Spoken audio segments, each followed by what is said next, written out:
बिस्मिल्लाहिर्रहमानिर्रहीम। एक गुजरांवाला घंटा घर है जी, गुरु नानकपुरा। इत्थे असीं आए हैं। मलक देहात साहब ने अमृतसरी पाए वाले ते देसी मुर्गा और पाए पकाते ने बहुत आला।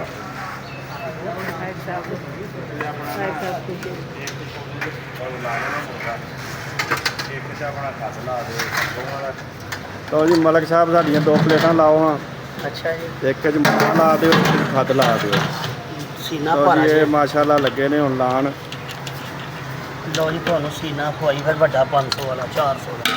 लो जी वेखो सीना, ऐ वेखो सीना, ये वेखना शोरे दी बुरकी ला के, ऐ वेखना शोरे दी बुरकी ला के। लो हाँ जी, लो जी खज भी कटा जी।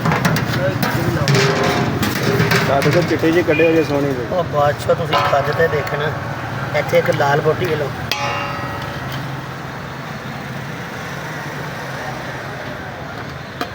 ਲੋ ਵੇਖਣਾ ਮਾਸ਼ਾਅੱਲਾ ਸ਼ੋਰੇ ਦੀ ਬੂਟੀ ਲਾ ਕੇ ਟੀਬੇ ਬੱਟ ਨੇ ਕੀ ਬਣਾਇਆ। ਲਓ ਪਰ ਲਓ इतनी किलो ये मलक साहब ने जी ਇਹ माशाअल्लाह। ਦੇਖੋ ਪਾਏ, ਦੇਖੋ ਪਾਏ ਹੈ ਪਾਵੇ जी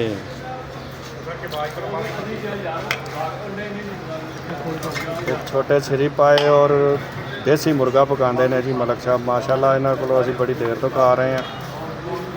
अज असीं आए हैं फिर इन्हों को नाश्ता करने वास्ते, मैं और मेरे भाई कदीर साहब। तो जी अस्सलाम वालेकुम।